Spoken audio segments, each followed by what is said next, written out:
Bonjour et bienvenue pour ce 3e numéro du magazine Dans la gueule du loup que j'ai le plaisir de préparer et de présenter.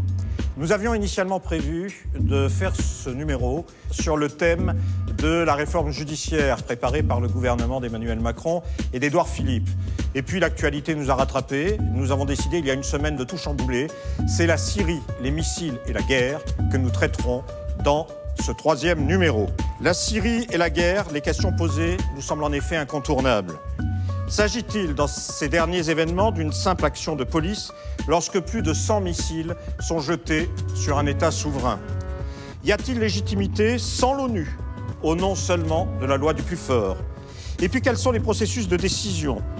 S'agit-il d'un fonctionnement démocratique lorsqu'un seul homme peut décider de nous engager dans un tel conflit? Toutes les questions politiques fondamentales sont posées dans ces bombardements. Pour les aborder, nous avons avec nous Alain Corvez, ancien colonel, ancien conseiller du général commandant la Force des Nations Unies déployée au Sud-Liban, la FINUL, et ancien conseiller en relations internationales au ministère français de la Défense et au ministère de l'Intérieur. Nous avons également Michel Rambaud, ancien ambassadeur de France au Soudan et en Mauritanie, auteur de Tempête sur le Grand Moyen-Orient. Michel Rambaud a été durant 37 ans au Quai d'Orsay et a servi dans toute une série de pays arabes qu'il connaît parfaitement. Et puis nous avons Georgiy Kuzmanovic, analyste géopolitique et orateur national de la France Insoumise sur les questions internationales. Question politique, nous accueillons également Jean-Jacques Bridet, député La République En Marche, président de la Commission de la Défense nationale et des Forces armées à l'Assemblée, Rachid Temal, qui est sénateur socialiste, secrétaire de la Commission Affaires étrangères, Défense et Forces armées au Sénat. Nous avons également avec nous Damien Lempereur, porte-parole de Debout la France et de Nicolas Dupont-Aignan. Et enfin, Roberto Romero, responsable du pôle international de génération de Benoît Hamon, conseiller régional Île-de-France et ancien vice-président de la région en charge des affaires internationales. Ouf, tous ces titres étant passés, je voudrais rappeler la règle de l'émission et que nous démarrions réellement. La règle est simple. Pour nous, la discussion n'est possible que si elle évacue la langue de bois. Je vais donc m'efforcer de poser des questions peu complaisantes à nos invités pour aider cette discussion. Et puis, cette discussion se mènera, comme toujours, dans notre émission, dans le respect des arguments avancés et dans le respect des personnes qui les avancent. Vous savez, la meilleure façon de savoir si l'on est d'accord avec les uns ou avec les autres, s'il faut les combattre, sur quels arguments et comment, la meilleure façon, c'est de les écouter, de débattre, de discuter, d'argumenter. Voilà, je propose que nous commencions en images un court sujet qui retrace les événements des derniers jours, les événements qui ont retenu mon attention. Fort des bombardements qui se sont abattus sur la Syrie, les services de presse de l'armée française mettent en scène les missiles tirés des navires. Loin des lieux d'explosion, la traînée dans le ciel est censée susciter étonnement et admiration. Ah, que la guerre est jolie!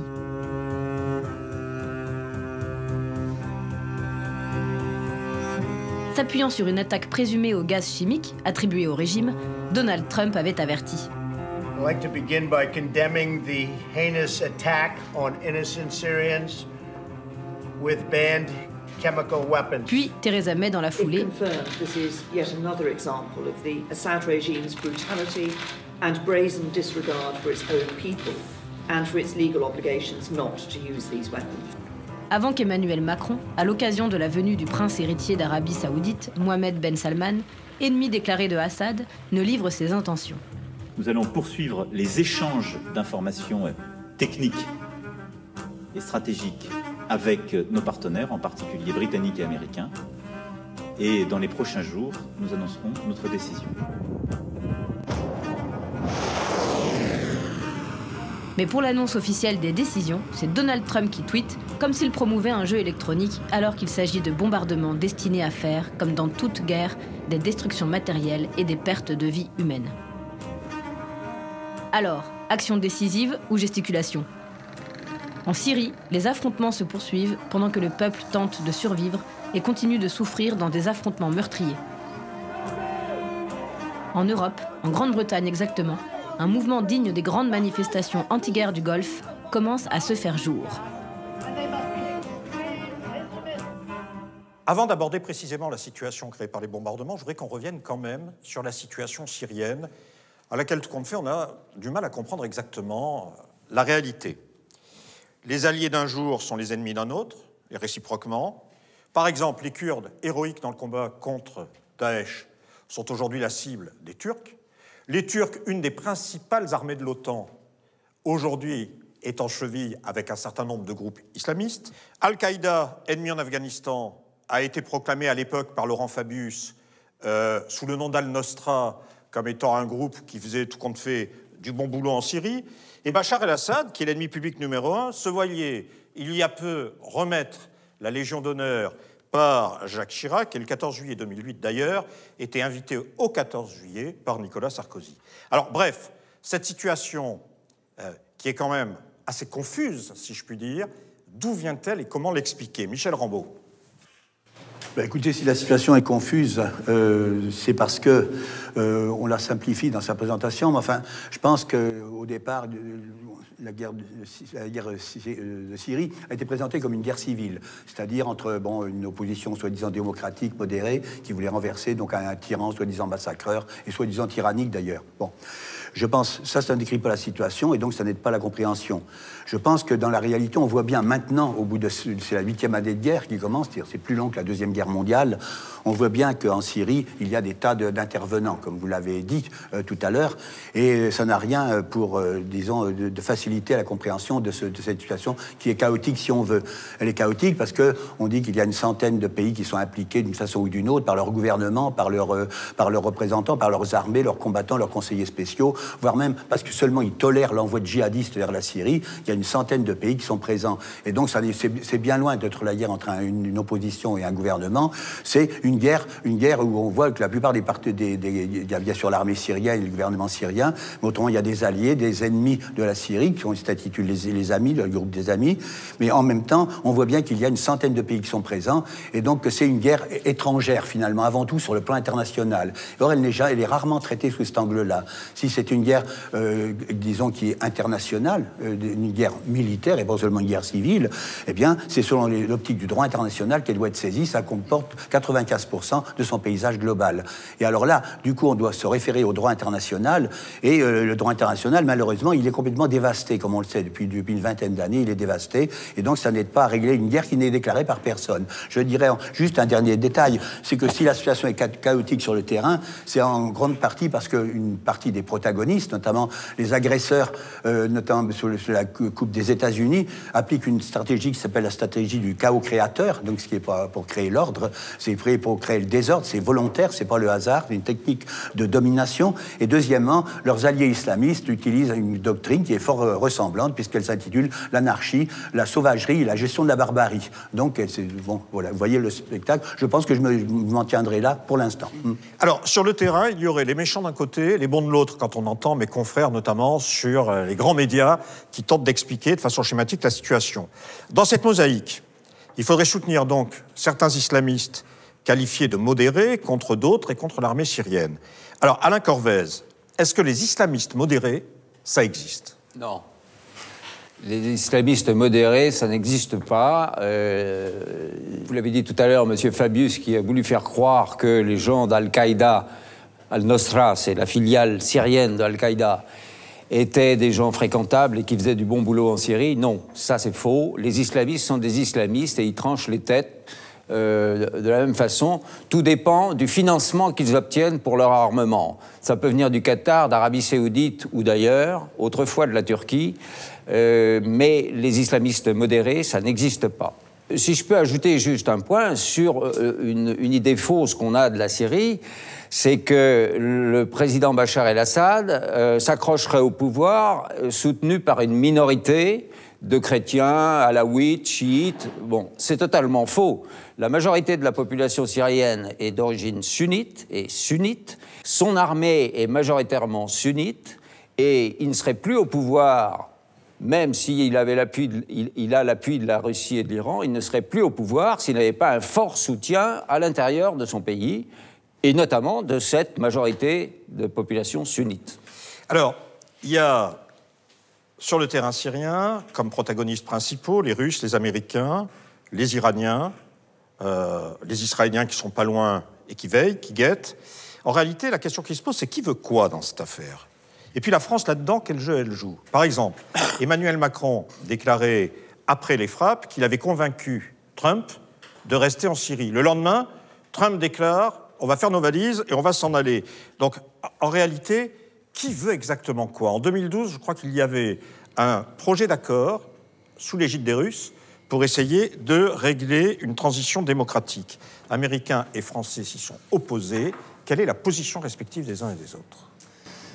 Si on prend d'abord les grands protagonistes, à commencer par la Russie, on a une position qui est assez claire, qui a toujours été dite franchement, qui consiste à conserver leur port de Tarsus, puisqu'ils ont un port militaire à Tarsus, et si le régime change, ils perdent leur port militaire.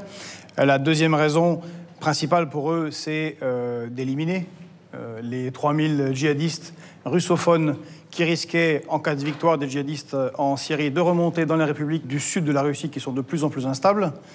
D'ailleurs, soit dit en passant, les Chinois sont très intéressés puisqu'ils sont alliés avec eux dans le cadre des BRICS, parce qu'eux-mêmes ont 5000 Ouïghours, donc Chinois de l'Ouest, qui sont avec les djihadistes. Et puis montrer l'efficacité diplomatique et la solidité de la Russie par rapport à ses alliés. La Russie marque énormément de points en montrant qu'elle arrive à défendre un de ses alliés, et en plus en prenant le contrôle des gisements de gaz au large de l'Latakia. Donc c'est une grosse victoire de la Russie, et c'est ses intérêts qui sont remplis. Pour les Russes, on voit, mais alors pour les Américains... Pour les Américains, c'est moins compréhensible, comme à peu près toutes les dernières guerres qu'ils ont fait, aussi bien en Irak qu'en Afghanistan. Mais ce qu'on peut penser, c'est que derrière, ce qui gêne les États-Unis, c'est surtout le fait que les BRICS, donc en l'occurrence la Russie, commence à se détacher du dollar comme monnaie d'échange, et remis en cause la Banque mondiale et remis en cause le FMI. Ce qui fait qu'on se retrouverait là dans une guerre de proxy, comme ça a existé à l'époque de la guerre froide, d'affrontements d'intérêts beaucoup plus importants. Et puis, vous l'avez dit, il y a les intervenants régionaux qui sont tout aussi importants. Il y a l'Iran, qui souhaite être une puissance régionale. Il y a son ennemi traditionnel, l'Arabie saoudite, et Israël également, qui souhaite être des puissances régionales. On pourrait penser qu'il s'agit d'un conflit religieux. La religion sert pour mobiliser les troupes, en particulier djihadistes, sur le terrain, mais en fait, ça n'est pas tellement, puisqu'on voit qu'Israël, son meilleur allié, c'est l'Arabie saoudite, donc entre l'extrême droite religieuse d'Israël et les wahhabites, on voit difficilement quelle logique religieuse pourrait se trouver là-dedans, mais il y a une logique géopolitique. Ils sont les meilleurs alliés locaux des États-Unis, alors que la Syrie et l'Iran sont les meilleurs alliés des Russes. Et puis, il ne faut pas oublier la Turquie, qui joue sur les deux tableaux et poursuit son avantage, puisqu'elle-même souhaite devenir une puissance régionale plus marquée. Alors, Michel Rambaud, je reviens vers vous. On connaît la gourmandise des États, et notamment des Américains, pour tout ce qui est énergie et pétrole. Alors, la Syrie, cette région, c'est 42% des réserves de gaz, 47% des réserves de pétrole. Est-ce que c'est la cause réelle et la cause principale de ce qui se passe actuellement en Syrie, notamment de l'attitude américaine, ou est-ce qu'il y a derrière une raison idéologique qui est plus prégnante et qui mérite d'être soulevée? Oui, certainement. Le gaz et le pétrole et les contrôles des routes du gaz et du pétrole et le contrôle du système financier qui est autour de l'exploitation du gaz et du pétrole sont certainement un argument majeur pour mener cette guerre. Mais ça n'est pas la seule raison de mon point de vue. C'est une raison importante, mais c'est loin d'être la seule. Je pense qu'en Syrie, on peut dénombrer, si on le veut, au moins une douzaine de guerres qui se passent en Syrie, autour de la Syrie, qui concernent les unes directement la Syrie seule, l'autre la pays de la région, et les autres l'équilibre mondial, notamment entre les pays qui ont été mentionnés, c'est-à-dire les BRICS d'un côté avec la Russie et la Chine, et puis de l'autre côté, le bloc américain, israélo-américain si on veut. Bon. Et je pense, quand vous parlez d'idéologie, certainement qu'il y a l'idéologie est pour quelque chose de mon point de vue. Je crois que du côté des États-Unis, notamment, et le pouvoir néoconservateur, comme vous l'évoquez, les néocons, comme on dit, oui, c'est pas péjoratif en anglais du tout. Mais le pouvoir néoconservateur, c'est une vieille histoire, on ne rentrera pas dans les détails, mais c'est ce qui inspire le pouvoir américain depuis des lustres, et tous les présidents, qu'ils soient républicains ou démocrates. Et cette idéologie vise à la maîtrise du monde, parce que c'est une mission divine qui est confiée à l'Amérique, et à ses alliés, et à ses succursales, comme on dit. Et alors donc, finalement, cette domination du monde implique de contrôler le monde arabo-musulman pour aller cerner, en fait, la Russie et la Chine dans leurs derniers retranchements. Et donc, il y a le plan de domination, c'est pas le hasard si depuis il n'y a plus d'Union soviétique, disons, il y a une liberté beaucoup plus grande qui est laissée à l'Amérique et à ses alliés, c'est-à-dire, et c'est là qu'on voit toutes les guerres qui ont éclaté, la première guerre d'Irak, le harcèlement du Soudan, la Somalie, l'Afghanistan, etc., des guerres continuées, et puis après la deuxième guerre d'Irak, la destruction d'Irak. Je pense que quand on parle de la Syrie, on doit bien évidemment, ça rappelle immanquablement ce qui s'est passé en Irak et ce qui s'est passé en Libye plus près de nous, et ça, je crois qu'on devrait, si on se référait à ces exemples, on comprendrait tout de suite ce qui se passe en Syrie. Alors, avant de venir sur les analogies avec l'Irak, je voudrais venir sur une question plus précise. Est-ce que cette idéologie néoconservatrice, elle est uniquement américaine, ou est-ce que ce qui est en train de se passer actuellement sous nos yeux, ça veut dire que cette idéologie est en train de l'emporter ailleurs aussi, y compris chez nous peut-être ? Oui, le peut-être, vous pouvez même l'enlever. Je pense que c'est comme on dit, c'est une idéologie qui est très dominatrice, y compris sur les pays alliés, y compris sur les pays occidentaux. Bien évidemment, elle a deux piliers, il y en a un pilier oriental et un pilier occidental, qui est bien connu. Donc ça, c'est une idéologie religieuse, donc à base de messianisme, et qui qui a des succursales, je dirais, dans tous les pays, dans beaucoup de pays de la planète, même y compris, je pense, sans fabuler et sans fantasmer, je crois qu'il y a au fond des tendances néoconservatrices qui s'ignorent dans un certain nombre de pays. Par exemple, je pense au Brésil, tous les pays déstabilisés en Amérique latine, au Brésil, au Venezuela, peut-être en Russie probablement, et peut-être dans d'autres pays, voire il y a des tendances néoconservatrices qui sont à l'œuvre. Alors, Alain Corvez, une chose m'étonne, c'est dans cette analogie que l'on peut faire avec l'Irak, personne globalement n'a même mis en doute ce qui était en train de se passer, alors que quand même la communauté internationale, mis à part Villepin à l'époque et Chirac, c'est largement fait avoir par la propagande américaine. On se rappelle, je veux dire, Colin Powell avec ses fioles à l'ONU, justifiant ce qui allait se passer, c'est-à-dire quand même des dizaines, des centaines de milliers de morts, à travers des armes de destruction massive, dont tout le monde sait aujourd'hui que c'était un trucage absolu.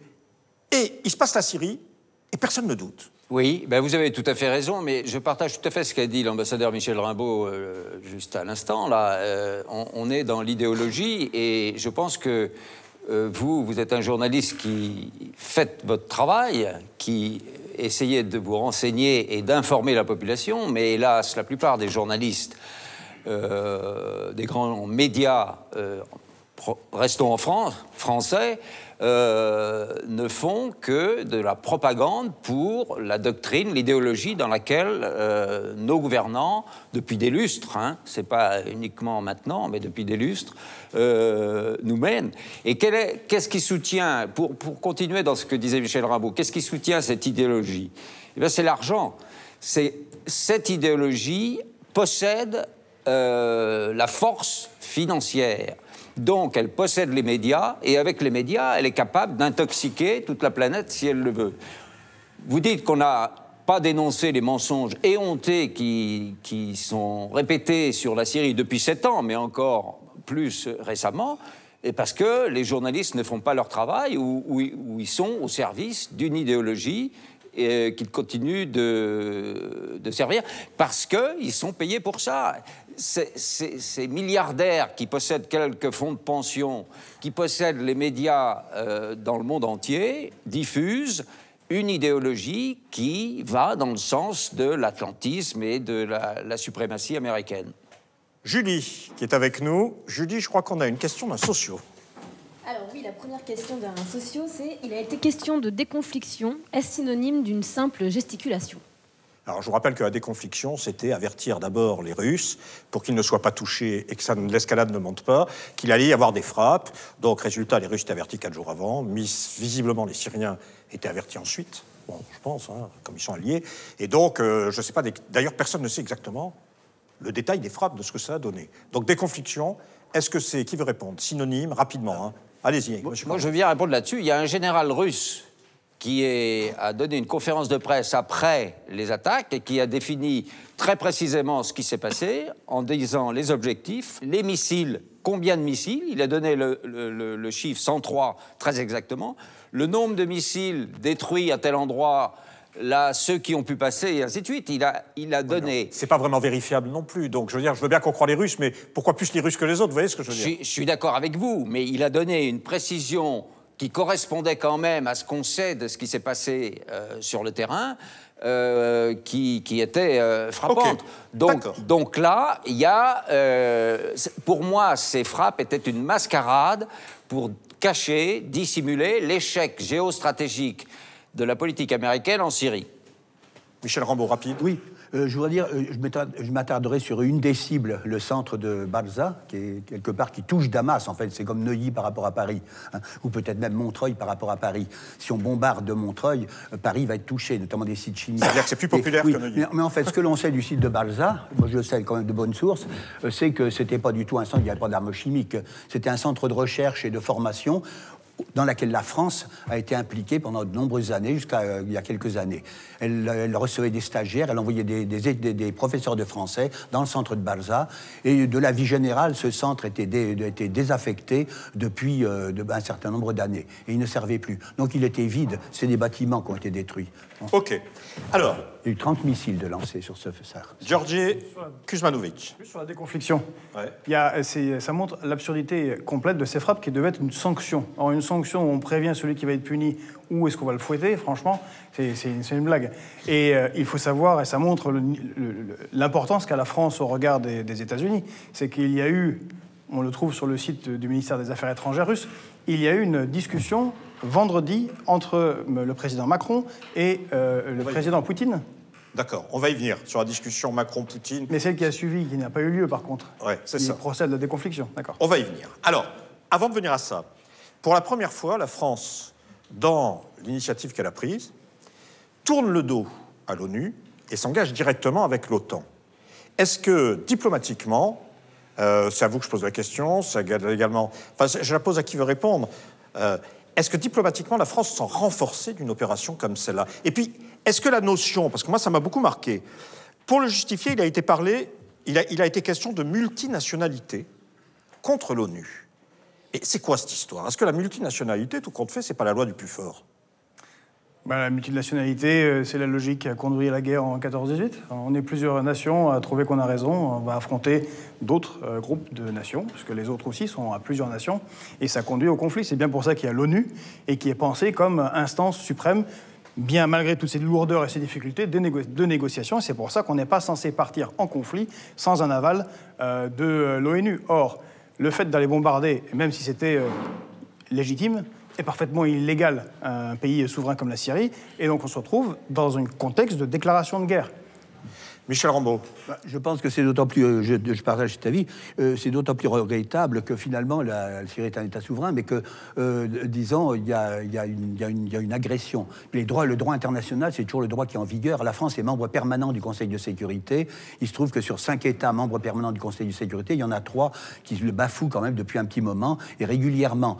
Je ne crois pas que ça soit solidifier son rôle de membre permanent du Conseil de sécurité que de bafouer le droit international, la souveraineté, le droit le principe de non-ingérence.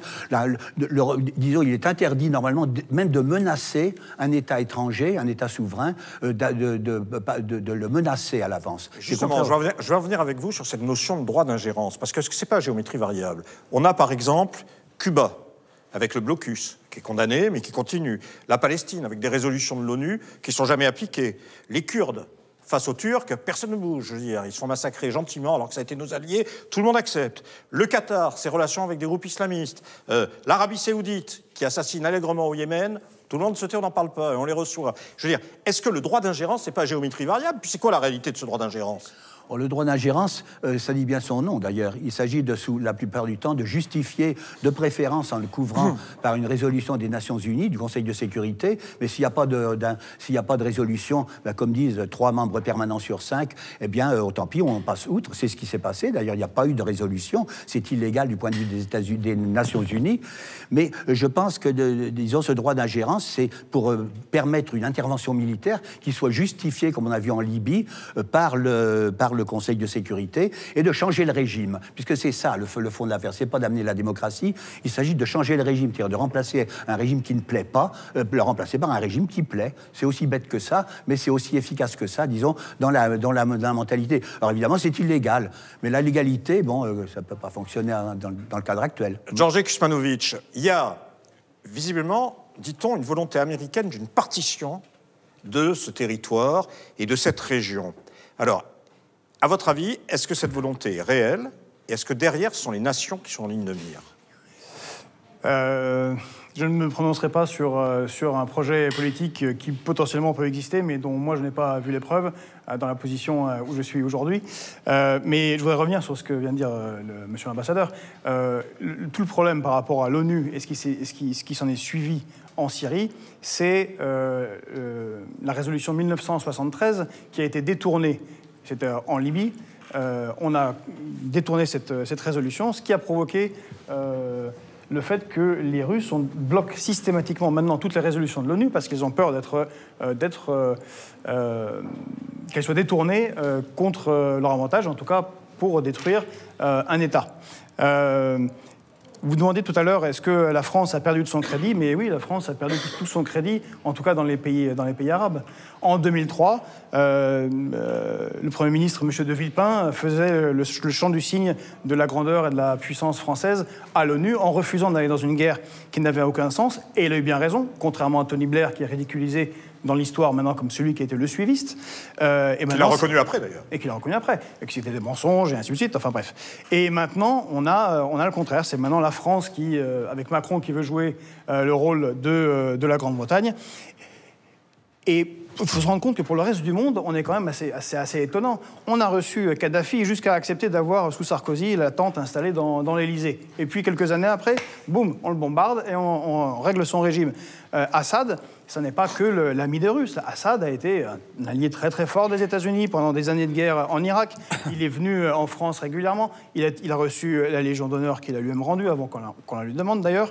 Et puis, c'est Sarkozy qui l'a invité, comme vous l'avez dit, au 14 juillet. Et puis, qu'est-ce qui se passe après? On bombarde, on perd absolument tout notre crédit. La diplomatie n'est pas le fait de bisounours. Et comme vous l'avez dit, le problème, c'est que les droits de l'homme ne peuvent pas être à géométrie variable. Soit on les fait respecter absolument partout, y compris avec nos alliés au Yémen, soit nulle part. Alors, avant de venir voir nos amis politiques, encore 2-3 questions rapides. Doivent venir les accords sur le nucléaire iranien. Les Américains, d'ores et déjà, menacent de ne pas accepter ces accords. Est-ce que ça veut dire, globalement, que la Syrie risque d'avoir été un espèce de champ d'expérimentation sur ce qui risquerait d'arriver en Iran et qui serait alors là une catastrophe des catastrophes, si je puis dire, c'est-à-dire une espèce de sanction de l'Iran, économique bien sûr, mais militaire aussi. Et dans ce cadre, que fera la France? Michel Rambaud. J'aurais juste un mot sur la partition. Retenez ce mot, Oded-Yinon, 1982. Vous cliquez sur Internet, vous verrez de quoi il s'agit, les plans de partage de la région, et de démantèlement. Pour l'Iran, oui, je pense. D'ailleurs, les Iraniens ont tout à fait conscience. Ils disent quand on défend Damas, on défend Téhéran. Les Russes, je crois, disent de leur côté, quand on défend Damas, on défend Moscou, pour les raisons qui ont été évoquées. Je pense que la Syrie, au fond, c'est l'épicentre d'un gigantesque conflit, comme je disais, dans les 12 ou 13 guerres qui se déroulent en Syrie. C'est l'épicentre. Il se trouve par hasard. Pourquoi? Parce que la Syrie, ça a été le printemps arabe, si on veut, qui n'a pas marché. Ça a bloqué au bout de 8 ans, je crois que... Je ne sais pas ce qui arrivera, moi je ne suis pas Madame Soleil, ni Madame Mauvais Temps d'ailleurs, mais je pense que, disons, ça n'a pas marché pendant plus de 7 ans, et donc c'est ce qui a bloqué, qui a coincé le mécanisme, d'où je dirais la rage peut-être et la colère des gens qui pensaient que ça allait réussir en 3 semaines, et qui au bout de la 8e année sont encore en train de se dire, mais mon Dieu, ça n'a pas si marché que ça, quoi. Alors, Georges Kuzmanovic, Emmanuel Macron a décidé cette opération, comme la Constitution d'ailleurs, autorise à le faire. Je reviendrai d'ailleurs ensuite sur la question de la Constitution. Mais est-ce que ça n'est pas l'illustration du caractère bonapartiste de la Ve République? C'est-à-dire en gros de la marginalisation du Parlement et du fait qu'un homme tout seul peut décider d'engager la nation dans une aventure comme celle-là. Bon, déjà, il va falloir arrêter de comparer Macron avec tout, Jupiter et Bonaparte, parce que comme Bonaparte... Non, je parle des institutions bonapartistes. Oui, non, je comprends, pas de Macron, mais... Emmanuel Macron, voilà, c'est Emmanuel Macron. Cette opération militaire ne ressemble pas du tout à la charge d'Eylo.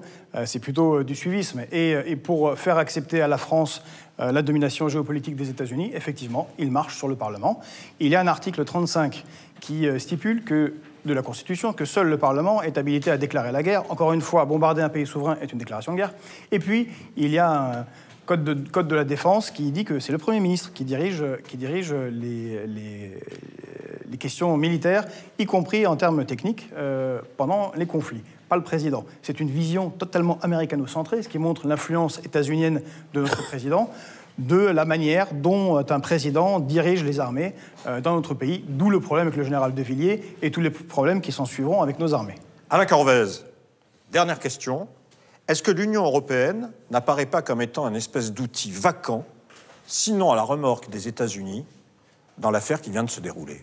Ah mais, totalement. L'Union européenne est inefficace, inactive et inaudible sur le plan international.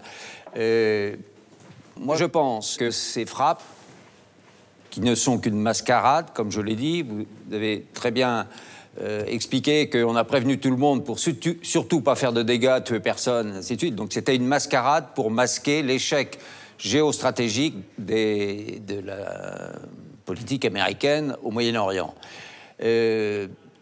La France, s'associant à cette attaque militaire de la Syrie, va en subir des dommages très graves. Elle a déjà perdu beaucoup de son aura dans l'ensemble du Moyen-Orient.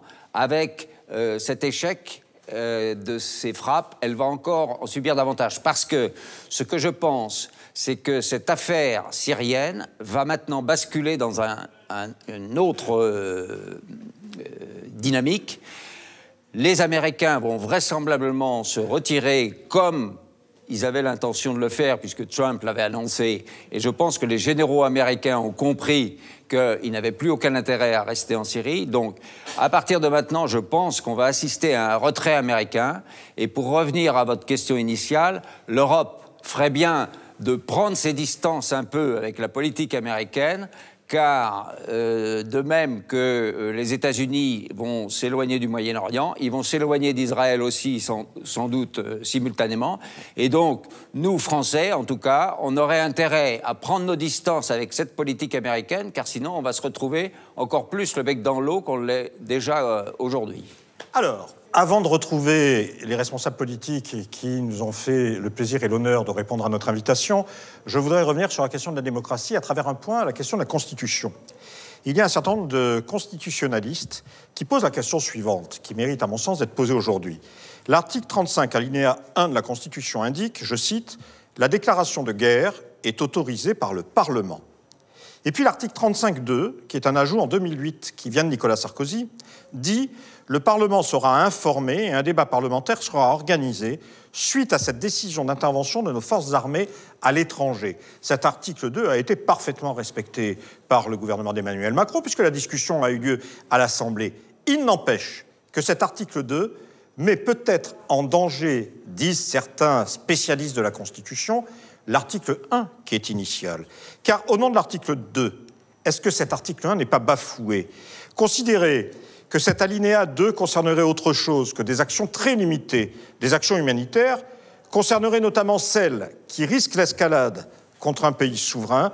Est-ce que ce n'est pas remettre dans les mains d'un homme, à l'exception de la représentation nationale et du Parlement, le sort de la nation et plus, en fonction de l'escalade, le sort de l'humanité elle-même? Nous allons maintenant retrouver les responsables politiques qui donc nous ont fait l'honneur de répondre à notre invitation. Et la première question, messieurs, que je voudrais vous poser est la suivante. Vous avez noté dans le discours de nos experts un point de vue assez affirmé, il n'y a pas de doute. Qu'est-ce que vous en pensez, vous? C'est à vous la parole pour dire ce que vous en pensez, comment vous le ressentez, vos accords, vos désaccords, comment vous appréciez ce qui a été dit. Qui veut commencer? Allons-y, monsieur Bridet. Si je peux, je vais commencer. Pour dire deux choses déjà très simples. La première, la France n'est pas en guerre. Et encore moins contre la Syrie, et encore moins contre le peuple syrien. Deuxième chose, ces opérations qui ont été menées par 3 pays ont été décidées par ces 3 pays et non pas par l'OTAN. Ce n'est pas une opération de l'OTAN, donc ne mélangeons pas les choses. L'OTAN a soutenu après, c'est ça? Ce sont 3 pays indépendants, membres du Conseil de sécurité, qui ont pris cette décision. Après, 2 développements. Le premier, c'est qu'il y a déjà eu des frappes chimiques en Syrie. Rappelez-vous, fin 2013, les Français avec les Américains ont failli bombarder des installations. Ça a été stoppé au dernier moment pour donner la chance, la parole à la diplomatie. Il y a eu des résolutions du Conseil de sécurité, il y a eu des inspections, il y a eu des démantèlements, il y a eu des engagements du pouvoir syrien, parrainés par les Russes comme par les Iraniens. Toute la communauté internationale s'est mise derrière cette volonté de démanteler les installations chimiques. Cela a été respecté pendant un temps, partiellement, sûrement pas totalement. Cela a été après bafoué. Il y a eu des attaques chimiques il y a 1 an. Donald Trump a lancé un missile pour détruire des installations, mais en laissant d'autres installations. Ça a recommencé. Je ne sais pas qui faut attaquer, mais je pense aux victimes. Les victimes, ce sont les civils syriens. Ça fait 7 ans, 8 ans. On parle de 500 000 morts.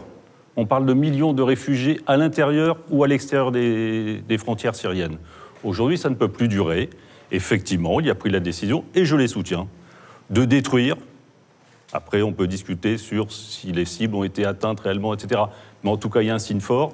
On détruira toutes les installations de production, d'assemblage, de stockage de toutes les armes chimiques, parce qu'il y a des résolutions interdisant l'usage des armes chimiques, et ce sont des résolutions internationales prises au sein de l'ONU. Monsieur Bridet, je voudrais rebondir. Donc c'est clair, 2 questions. Nous ne sommes pas en guerre, mais par contre, il faut savoir dire au pouvoir syrien, à tous les intervenants syriens, ils ont été nommés, et ils sont trop nombreux, même très nombreux, il faut faire en sorte que l'utilisation d'armes chimiques ne soit pas autorisée. En tout cas, le pouvoir syrien ou les autres belligérants ne peuvent pas s'autoriser ce genre d'usage. Monsieur Bridet, 2 questions pour rebondir sur ce que vous dites, et puis ensuite je vous donne la parole, messieurs, vous aussi d'ailleurs. Mais 2 questions pour avancer. Quand même, moi je vous entends, mais vous dites on n'est pas en guerre. Mais à partir de combien de missiles sur la figure, la guerre est déclarée? Ils en ont pris 100, là. Mais on n'a pas bombardé des objectifs civils. C'est quand même un État souverain sur lequel on envoie des missiles. Oui, mais c'est un État souverain qui se permet de massacrer son peuple. Alors, deuxième question. Je vais faire de la provocation. Allez-y. J'aimerais bien qu'il y ait une résolution de l'ONU qui interdise, par exemple, le largage de barils d'explosifs sur les populations civiles. À ce moment-là, ça serait bien d'aller faire exploser toutes les productions sous l'égide de l'ONU, oui. Oui, sous le régime de l'ONU. Bien sûr. Donc, on est dans un pays, dans une guerre. Je ne sais pas si elle est civile, si elle est internationale, etc., mais c'est une guerre. Ça fait 7 ans, des centaines de milliers de morts. On a tous pleuré sur Alep, on a tous pleuré sur les bébés syriens qui étaient morts sur nos plages. On a pleuré. Aujourd'hui, il faut passer à l'attaque. Il faut empêcher un régime ou des milices ou des milices djihadistes, etc., de massacrer le peuple syrien. Comprends. Il faut qu'on soit aux côtés du peuple Monsieur syrien. Bridet. Il faut qu'on assume nos responsabilités. Et nos responsabilités aujourd'hui, c'est de faire en sorte que des légalités internationales comme l'interdiction d'armes chimiques soient respectées, et on les fera respecter. Monsieur Bridet, je vous entends bien. Deuxième question donc. Lorsque le ministre russe des Affaires étrangères dit qu'il y avait une discussion Macron-Poutine qui a été interrompue sous la responsabilité des Français, ma question elle est simple. Est-ce qu'à votre avis c'est une manip des Russes, pour parler clair, ou est-ce que c'est une faute politique de la France d'avoir interrompu? Mais la discussion avec les Russes existe toujours, tout comme on discute avec les Iraniens. Non, mais il s'agissait d'enquêter sur les armes chimiques. Je rappelle, ça a été reproché au président Macron, qu'à la différence du président Hollande, en juillet ou août, il a envisagé éventuellement de pouvoir discuter avec Bachar el-Assad et de dire c'est pas forcément un préalable qui quitte le pouvoir pour résoudre diplomatiquement et non pas militairement la situation en Syrie. Aujourd'hui, je pense que la position de la France n'est plus celle-là. Parce qu'aujourd'hui, on ne peut pas continuer à discuter avec un homme qui ne respecte pas les engagements qu'il a pris devant la communauté internationale, par exemple sur l'interdiction des armes chimiques. Regardez, donc faisons attention. Bridet, mais je ne veux pas rentrer. Il y a la place bien à la diplomatie, et même les frappes aujourd'hui qui ont eu lieu sont dans le cadre d'un dispositif diplomatique que mène la France. Je vous entends bien, M. Bridet. Ensuite, je vous donne la parole, messieurs. Juste, je rebondis. Parce je ne voudrais pas monopoliser la parole. Non, mais c'est intéressant, parce que vraiment, vous rentrez dans le fond des arguments. C'est intéressant, je trouve. Si vous voulez, je voudrais prendre un parallèle. Un peu grotesque, je vais me le permettre. Imaginons 30 secondes qu'un État social dans le monde décide d'imposer un droit d'ingérence sociale sur un certain nombre de nations. Alors, par exemple, on démantèle les services publics, on vire les cheminots, les hôpitaux, ça va pas bien, tout ça n'est pas au top. Imaginons qu'un État extérieur décide de dire tout ça, ça ne nous va pas, il faut faire respecter la législation sociale et l'intérêt social des peuples, donc on va attaquer la France. Qu'est-ce qui se passe? La législation sociale est respectée en France, monsieur. Bon, donc d'accord, donc ma question était grotesque en effet. Allons-y. Messieurs. On oublie la question de l'attaque chimique dans cette affaire-là. Elle est avérée à plusieurs niveaux, depuis plusieurs années. Non, la commission d'enquête n'a pas eu lieu pour savoir d'où elle venait. Parlons de la commission d'enquête. La commission d'enquête, c'est un peu curieux, cette affaire-là. Parce qu'il y a eu un Joint Investigation Mechanism, c'est-à-dire une enquête qui a été mise en place et qui a été arrêtée par les Russes en novembre 2017. Et c'est tout à fait curieux, à partir de novembre 2017, il y a eu une augmentation des exactions présumées chimiques. Et c'est un petit peu étonnant qu'aujourd'hui, la commission d'enquête qui a été commanditée par le Conseil de sécurité, eh bien, en fait, elle est bridée. Elle est bridée parce qu'on ne doit pas indiquer la responsabilité, seulement s'interroger sur le fait qu'il y ait eu ou pas l'utilisation d'armes chimiques. Alors, et j'entends d'ailleurs déjà un des responsables, un des hauts dignitaires russes, qui explique qu'il s'agit d'un coup des casques blancs, donc ce sont les Britanniques qui sont derrière, etc. Donc, moi, il y a eu une évaluation nationale que je ne sais pas si quelqu'un, d'ailleurs, ici, un ancien du Quai d'Orsay ou du ministère de la Défense, conteste l'évaluation française. Je ne crois pas qu'elle soit contestée. Où il y a des preuves matérielles sur le fait qu'il y ait eu cette attaque chimique. Donc c'est cette question-là qui est centrale. Maintenant, le sujet... Non, mais Roberto Romero, oui, mais ça, personne ne le conteste. Par contre, ce qui est contesté, c'est l'origine de la frappe chimique. Ça, personne n'a déterminé d'où elle venait. Et tout le monde sait que tout le monde a des stocks. L'évaluation qui a été faite par la France, elle est assez claire là-dessus. Les Français ont la preuve que les Syriens ont commis une attaque chimique. On appelle ça... Mais pourquoi c'est pas divulgué, alors? Mais c'est tout à fait public. Mais non, mais les preuves, monsieur Romero... C'est tout à fait public. Où sont les preuves? Où ont-elles été publiées? C'est tout à fait public. Vous allez sur le ministère des Armées, elles sont là. Vous avez l'évaluation qui est publique. D'accord? Maintenant, le problème, moi, le sujet qui me pose problème, moi, par rapport à ce que fait le gouvernement d'Emmanuel Macron sur les questions internationales, c'est la question des lignes rouges. Parce qu'une ligne rouge, ça ne fait pas une politique. Et qu'on se retrouve dans une situation qui est la situation dans laquelle est la France, et de dire, voilà, on a des lignes rouges, c'est l'utilisation d'armes chimiques, et ensuite, lorsqu'il y a un dépassement de ces lignes rouges, c'est quoi le choix? Est-ce qu'on intervient ou on n'intervient pas? On n'intervient pas, on est décrédibilisé. On intervient, on est dans le cadre... On n'intervient pas, on frappe. Une intervention qui a par ailleurs été totalement... Non, monsieur Romero, là honnêtement, je vois pas votre cohérence, parce que la cohérence de monsieur Bridé, on est d'accord ou pas avec, elle est claire. Il vous dit, lui, on frappe, voilà. L'ONU ne s'est pas prononcée, on frappe. Vous, j'ai l'impression que la délimitation, c'est où on met la ligne rouge, quoi. Ah non, c'est que je ne suis pas d'accord avec la politique des lignes rouges. Donc vous êtes contre la frappe, contre l'intervention. Je comprends pas. Je suis pas pour l'utilisation des armes chimiques, donc ça peut pas rester. Non, mais est-ce que vous êtes d'accord avec les frappes qui ont eu lieu? Excusez-moi, mais... Est-ce que Génération et le mouvement de Benoît Hamon est d'accord avec les frappes qui ont eu lieu? On est d'accord par le fait de punir quelqu'un qui a utilisé des armes chimiques. Attends, ils tournent pas autour, ils ont puni, ils ont frappé. On le fait avec des frappes, d'accord, qui ont été circonscrites. Il n'y a pas eu de victimes. Donc vous êtes d'accord avec? On est d'accord avec. Ah bon, d'accord, donc vous êtes d'accord, vous êtes sur la même ligne, ok. Non, on n'est pas sur. Mais c'est clair. C'est tout à fait réducteur, parce que la question qui est posée derrière, c'est qu'est-ce qu'on a comme politique internationale sur le terrain. D'accord. C'est ça le sujet. D'accord. Et la politique, et la solution sera forcément politique. Bien. On est d'accord. Messieurs, à vous. Qui? Monsieur l'Empereur, allons-y. Oui. J'aime bien le concept de votre émission parce que ça amène un peu de contradiction, effectivement, même si vous choisissez les experts. J'aime bien l'idée que les politiques doivent répondre. Attendez, je me permets juste de vous dire un mot. Ce sont des experts qui sont indiscutables et dont la capacité et l'authenticité ne peuvent pas être mises en cause. Eh ben, j'aime bien cette idée que justement les hommes politiques doivent répondre aux experts et de manière générale aux citoyens. Et là, j'ai un petit problème de compréhension. Messieurs, pardon, on verra ce que M. Temal nous explique après. Mais si j'entends bien la communication, finalement, et les discours qui, finalement, est le discours des États-Unis, en clair, j'ai du mal à comprendre la logique, effectivement, de votre analyse. Il y a une question très simple qui a été posée sur légalité sont des frappes qui ont violé le droit international. Je pense que c'est incontestable. Chapitre 7 des Nations Unies. Ce sont des frappes qui vraisemblablement ont violé la constitution de notre pays. Vous faisiez référence à l'article 35. On ne peut pas considérer que frapper un pays souverain qui n'a pas demandé d'intervention n'est pas une déclaration de guerre. Et puis, on parlait des armes chimiques, quand même, et c'est un vrai sujet. Il y a des conventions internationales. Il y a une convention internationale sur les armes chimiques qui prévoit, en cas d'attaque, en cas de problème, un mécanisme international d'enquête qui n'a bien entendu pas été suivi. Donc, je pense que du point de vue de la légalité... Non, mais alors justement, c'est intéressant, monsieur le député, parce qu'il y a 4 ans, on nous avait déjà, et effectivement, il y avait une réalité et des frappes chimiques. Il y a du gaz sarin, notamment, qui avait été du chlore, mais du sarin qui avait été utilisé. Levée de bouclier contre le régime de Bachar el-Assad.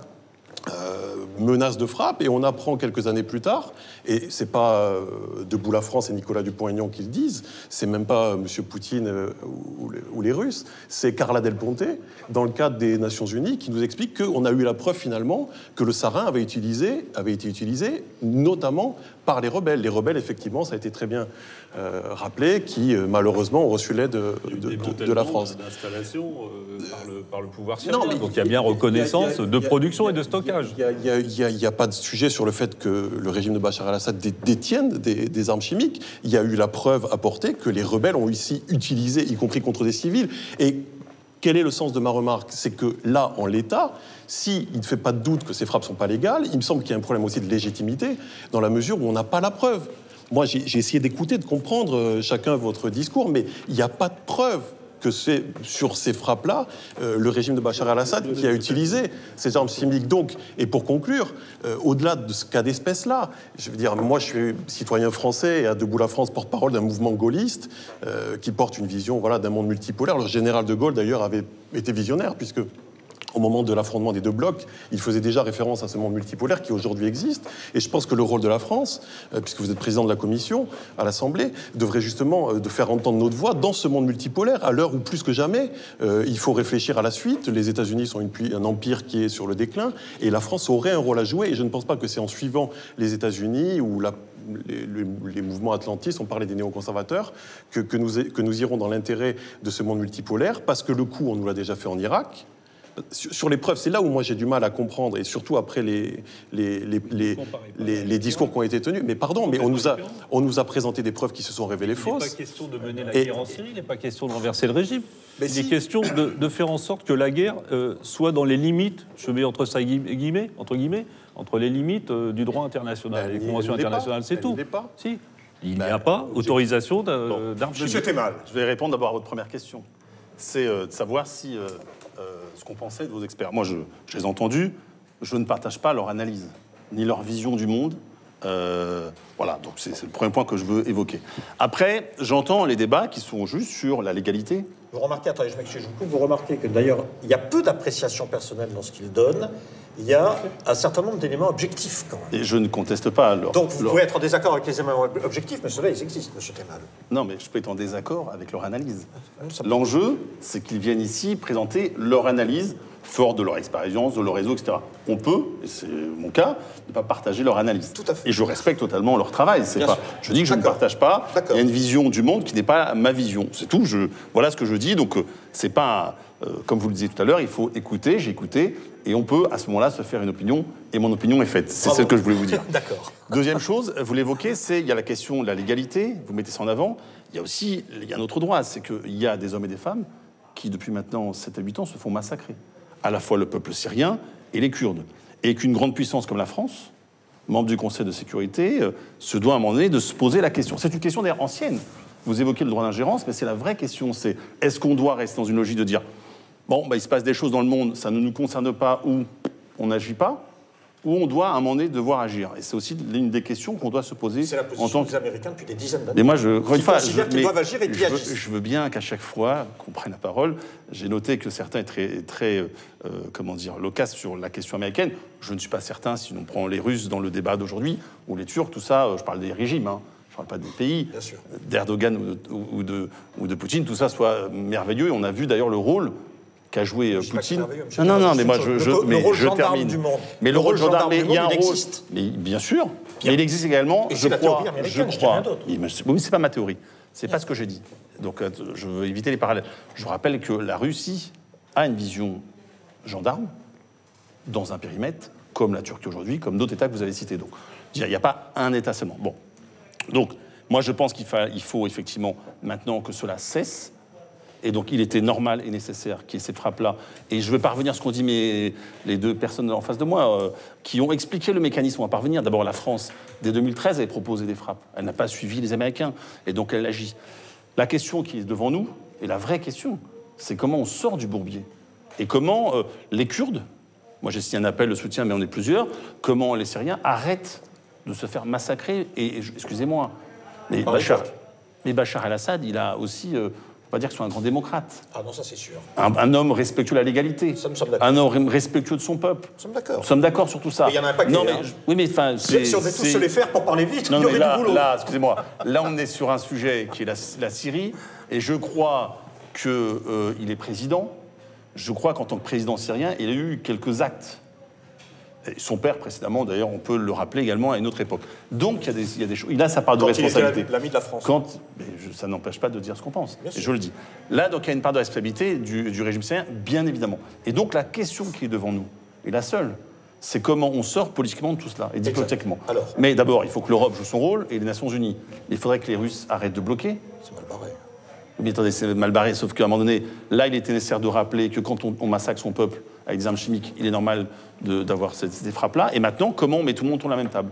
Comment on sort politiquement de cette situation où là, le seul point que je suis d'accord avec vos experts, c'est qu'il y a plusieurs guerres dans une seule guerre. Monsieur Temal, je vais me permettre également de rebondir sur ce que vous dites, sur deux, trois questions. Vous dites qu'il était important de marquer le coup et de montrer que ce n'était pas possible. D'accord. Bon. Alors, je vais prendre des parallèles, comme ça. La Palestine, des dizaines et des dizaines de résolutions non appliquées qui sont pourtant des résolutions de l'ONU. Alors qu'est-ce qu'on fait? On va bombarder Israël? On va marquer le coup? Attendez, mais laissez-moi finir, monsieur Temal. Laissez-moi finir. On va bombarder Israël, on va marquer le coup des dictateurs sur la planète. Ça va de l'Arabie Saoudite au Qatar jusqu'à un certain nombre d'autres pays qui ne sont pas vraiment démocratiques non plus. Qu'est-ce qu'on fait pour faire respecter la démocratie? On y va à coups de bombardier, on balance des missiles. Vous voyez bien que cette histoire, on n'a pas fait la guerre, on a juste marqué le coup pour dire que c'est bancal comme histoire, à mon avis. Mais comme votre comparaison? Non. Parce que, excusez-moi, non, vous êtes d'accord avec lui. Moi, je peux aussi être en désaccord avec l'un et l'autre. Mais non, parce que là, vous êtes en train de dire, parce qu'on ne fait pas ailleurs, il ne faut jamais agir. Non, mais si on a agi là, si c'était utile, agissons ailleurs, alors dites-moi ça. Ce serait cohérent. Mais on sait bien que là... Il y a là... beaucoup de pays où il y a 500 000 morts civils. Parce que là, on parle bien... Attendez, je suis désolé. Ce que j'allais dire. Il y a 500 000 morts, et là, on parle bien d'armes chimiques. C'est-à-dire qu'il y a quand même, à un moment donné, cette capacité à envoyer sur son propre peuple des armes chimiques. Monsieur, si demain on découvre, comme c'était hier en Irak, que les armes chimiques n'ont pas été utilisées par les Syriens, quelle tête on va faire? Je vous pose la question. Ils ont été utilisés par qui? Par les rebelles, par exemple, par des mouvements islamistes qui sont présents sur place et qui ont des stocks. Et donc je n'en sais rien. Bachar el-Assad a produit des armes chimiques, Bachar el-Assad bien sûr. qui a produit, qui a accepté de les démanteler, tout ça n'existe pas non plus. Si ça existe. Mais sur cette D'accord. affaire-là, sur l'affaire de l'utilisation des armes chimiques, la dernière faction islamiste qui restait, c'est Jaïch al-Islam, qui d'ailleurs, après cette attaque aux armes chimiques, a négocié son départ. Je ne vois pas très bien, alors que ce sont des enfants du pays, à Douma, qu'ils soient eux-mêmes en train de se gazer. Ça pose un vrai problème. Et il y a des vrais doutes qui d'ailleurs sont relevés. Donc, c'est possible ce que vous dites, mais je n'en ai pas la preuve. C'est possible. Mais c'est comme un certain nombre d'informations qui ne sont pas que factuelles dans ce qui a été dit. Moi, je voudrais dire deux, trois choses. Oui. D'abord, les frappes ont eu lieu il y a 10 jours, en gros. Aujourd'hui, il n'y a pas de crise diplomatique internationale issue de ces frappes. Il y a eu un mouvement, il y a eu des communiqués, etc. On n'a pas eu une réunion, il n'y a pas de crise à l'ONU sur ces frappes. Donc ça veut dire que, même si elles n'étaient pas légitimes, même si elles n'étaient pas légales, etc., tout le monde accepte qu'ils soient russes, iraniens ou syriens. Première chose. Deuxième chose, on était dans l'hémicycle pour la loi de programmation militaire quand les Turcs bombardaient les Kurdes. Et j'avais des amendements de beaucoup de partis qui me disaient « Mais que fait la France ? La France ne fait pas. Nos amis kurdes qu'on a aidés, qu'on a armés, etc., pour lutter contre le terrorisme, aujourd'hui ils se font massacrer par les Turcs, etc. » Emmanuel Macron est le seul dirigeant de partout, j'allais dire occidental, mais de partout, à avoir reçu Erdogan. Les Kurdes. Non, les Kurdes syriens. Il les a reçus. Et il a demandé à Erdogan, justement, que la France puisse être une nation qui puisse faire entendre raison aux uns et aux autres. Il s'est fait blackbouler par Erdogan, d'une manière fort peu diplomatique. Deuxièmement, dans le même temps, Bachar el-Assad bombardait la route orientale. Tout le monde s'est mouvé. Et la France, on disait à la France, mais vous ne faites rien. Et aujourd'hui, quand on fait, on nous critique, ce sont les mêmes d'ailleurs, qui nous critiquaient parce qu'on n'agissait pas à l'époque, il y a 15 jours, 3 semaines, et qui aujourd'hui nous critiquent parce qu'on agit. Donc soyons clairs, la France a une diplomatie, et je peux rassurer mon voisin copain de Benoît Hamon. Et aujourd'hui, le dernier mot que je veux dire, c'est que il est où Macron? Il est chez Trump pour faire quoi? Pour essayer de sauver l'accord sur le nucléaire iranien. Ça, vous le dites pas. Dites-le. Ah, moi, je ne sais pas ce qu'il fait chez Trump, on verra quand il en sortira. C'est le seul homme, c'est le seul chef d'État qui peut aller dire à Trump, qui peut convaincre Trump de continuer ses engagements à poursuivre l'accord iranien, parce qu'on a besoin de cet accord iranien. Et quand je dis on, c'est la communauté internationale. Bien sûr, vous avez raison. Ne critiquez pas forcément toujours les mêmes personnes. Regardez ce qui est fait, et je ne peux pas citer certains trucs qu'on ne peut pas dire parce que c'est de la diplomatie, et de la diplomatie qui n'est pas forcément on, qui peut être off. Donc il y a plein d'initiatives et la France est au cœur de ces initiatives pour essayer de trouver une solution aussi bien au Yémen, puisqu'il y aura une conférence internationale à Paris, aussi bien en Syrie, aussi bien sur d'autres théâtres dont vous avez cité, par exemple, le conflit qui a trop duré entre Israël et les Palestiniens. Donc la France est au cœur des enjeux diplomatiques, mais elle doit prendre ses responsabilités. Et parfois, ses responsabilités, c'est d'aller bombarder, non pas des populations, non pas renverser des régimes, mais c'est de bombarder des installations qui n'ont rien à faire, qu'elles soient en Syrie ou qu'elles soient ailleurs. Monsieur Bridé, je vous entends, vous me porterez le crédit de ne pas me permettre d'interpréter les voyages de M. Trump lorsque je n'ai aucun élément sur ces voyages. Donc, en effet, je ne dis pas ce qu'il va faire de Macron, pardon. On parlait du résultat. Ouais, du résultat. C'est dans 3 jours. On verra, mais moi j'espère qu'il va réussir. Non, mais attendez, moi je ne sais même pas ce qu'il fait, je ne sais même pas ce qu'il va y dire. Pourquoi vous voulez que j'en parle? Hier la presse. Non. Oh là là. Et la question de la conférence... On n'est pas toujours bien servi par soi-même. Mais la question de la conférence diplomatique sur la Syrie, c'est la priorité. Et je veux dire, aujourd'hui, vous l'avez dit, il y a 10 jours, il y a eu les frappes. Bien sûr que les faux experts l'ont rappelé, les Russes avaient été prévenus, donc tout ça, ok. Maintenant, la question, c'est comment on en sort. Maintenant, qui accepte d'avancer et qui bloque, que ce soit au niveau des Nations Unies ou ailleurs? Parce que c'est la véritable question. Soit on en sort, et parce que là, 7 à 8 ans de guerre, 500 000 morts. Des personnes gazées, des populations totalement détruites. Et il y aura effectivement la question de la Syrie, puis la question aussi du peuple kurde. Alors, c'est ça qui doit être, à mon avis, qui doit aujourd'hui faire en sorte que nous soyons mobilisés, les élus, les experts. C'est dans ce sens-là. Est-ce que vous voulez encore dire un mot sur cette situation-là? Moi, j'ai quelques questions précises à vous poser, messieurs. Donc, j'y passe, ou bien vous voulez encore dans la foulée posez vos questions. J'y vais? Oui, allez-y. Alors, allons-y. Alors, écoutez, première question. Je me souviens, lorsque Trump a été élu, ça a été un délire général au niveau national pour se moquer de cet homme qui avait des rapports bizarres avec les femmes, qui tweetait en permanence comme acte diplomatique et comme acte de communication avec l'extérieur, bref, qui renversait la table, si je puis dire, de la communication politique traditionnelle. Là, il balance un tweet qui est absolument incroyable avant l'entrée en action des missiles sur la Syrie. Russes, fais attention, les missiles intelligents arrivent et vont tomber sur la figure, un truc de ce genre. Hein. Vous vous rappelez? Qu'est-ce que vous ressentez, vous, comme homme politique, lorsque vous vous dites que le chef d'une des plus grandes puissances du monde parle de cette façon, agit de cette façon et tout? Ça vous choque ou pas? Qu'est-ce que vous en pensez, en vrai? Bien sûr que c'est choquant. Mais moi, ça me choque pas personnellement et politiquement. La diplomatie, parce que ça, personne n'en a parlé. Personne n'en a parlé. On n'a pas changé d'avis. En tout cas, moi, je n'ai pas changé d'avis. Nous n'avons pas changé d'avis sur ce qu'est Donald Trump, ce que sont les ressorts de son élection, ce que ça veut dire de l'Amérique et de son État. Mais là, c'est une autre question. Pas pour autant qu'on pense cela, qu'on ne peut pas être d'accord sur une intervention que nous faisons. L'avis sur Trump, il est toujours le même. Je veux dire, c'est aussi le même quand on voit ce qu'il a fait sur la COP21. Et on espère là que le président Macron arrivera à le faire revenir, parce qu'il s'était engagé. Et on verra ce qu'il fera aussi sur le nucléaire iranien. Donc on a toujours la même avis sur Donald Trump. Il est président des États-Unis, donc maintenant, il y a ce qu'on appelle la diplomatie et les rapports de force à nouer. Et sa façon d'intervenir, de parler, de communiquer, de tweeter, est-ce que c'est plutôt stimulant pour y aller? Est-ce que c'est plutôt une retenue? Qu'est-ce que ça fait? Ou ça compte pas? C'est totalement insupportable, ça manière de fonctionner. Personne ne se souvient ça. Enfin, on y va. Mais non, mais moi, je ne vais nulle part. Moi, je suis ici, je suis très bien avec vous. C'est très agréable. Non, mais... c'est-à-dire qu'on a suivi Trump, quand même, monsieur. On n'a pas suivi Trump. Ah bon? La France peut avoir dans ses relations diplomatiques, des alliances avec certains pays. Nous avons des alliances avec des grands pays, que ce soit l'Australie. ça, c'est une discussion à 2 puis à 3. D'accord. Souvenez-vous en 2013, où là, c'était la France. Oui. François Hollande, président, qui, M. Bridé est un des parlementaires, qui avait proposé cela. Et c'est finalement le retrait des Britanniques puis des Américains qui a empêché. Donc, dès 2013, la question d'une intervention suisse à l'utilisation d'armes chimiques était déjà posée et de la guerre qui était en train de s'engager. Est-ce que ça ne voulait pas dire, d'ailleurs, l'exemple de Hollande est intéressant, parce que ce que ça ne voulait pas dire à l'époque, Hollande étant du genre, on va bombarder, il faut intervenir. Non, il n'était pas...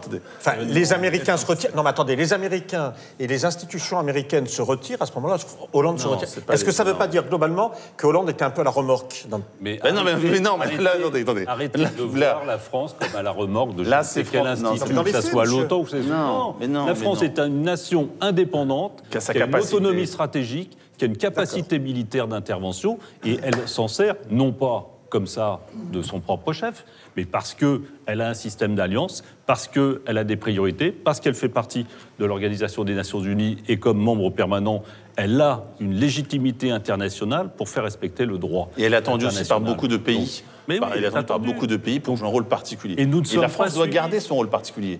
Et nous parlons avec tout le monde, y compris les Russes. Non, mais parce que vous pensez que c'est fini. La France a un statut et un rôle particulier. Et vous limitez l'action diplomatique de la France à ce qui vient de se passer.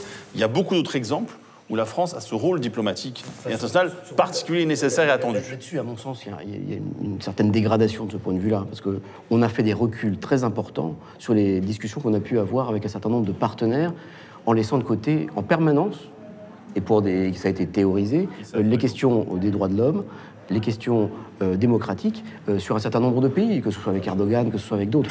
Donc on a ce vrai problème et qui se focalise malheureusement beaucoup uniquement sur la question économique. Et de ce point de vue-là, il y a une logique à Emmanuel Macron, c'est qu'il a une politique étrangère qui est vraiment libérale, purement libérale. Ça veut dire quoi, libéral ? Monsieur l'Empereur. Ouais, moi je suis un peu gêné parce qu'il y a un décalage, alors peut-être que c'est un problème de compréhension, je reviens sur ce que je vous disais au début, mais il y a un décalage total entre ce qui est expliqué par des gens d'ailleurs, mais qui avaient gouverné, vous êtes tous les trois, vous étiez élus du Parti Socialiste tous les trois. Moi je suis élu du Parti Socialiste. Vous êtes toujours sénateur, vous êtes le dernier. Non, pas le dernier, rassurez-vous. Mais vous allez dire qu'il y a une surreprésentation. Attendez, s'il vous plaît, je tiens à préciser qu'il n'y a pas de surreprésentation socialiste autour de cette table. Monsieur est élu. Je rassure monsieur l'Empereur. Monsieur l'a été. Je rassure monsieur l'Empereur. Et monsieur en a été membre. Il y a des élus et il travaille. Oui, tant mieux pour vous. Il y a en politique un principe de responsabilité qui fait que quand on a exercé le pouvoir, on ne peut pas s'échapper de ses responsabilités. Et le discours que vous tenez me semble quand même très déconnecté de la réalité. On parle des frappes comme si c'était un fait anodin. Aujourd'hui, la voix de la France est réduite à sa plus simple expression. Nous avons perdu malheureusement notre crédibilité. Monsieur l'ambassadeur l'a expliqué mieux que vous. Et vous... Pardon ? On peut pas entendre ça. On peut pas entendre ça. Je vais quand même terminer mon propos et je vais quand même aller au bout.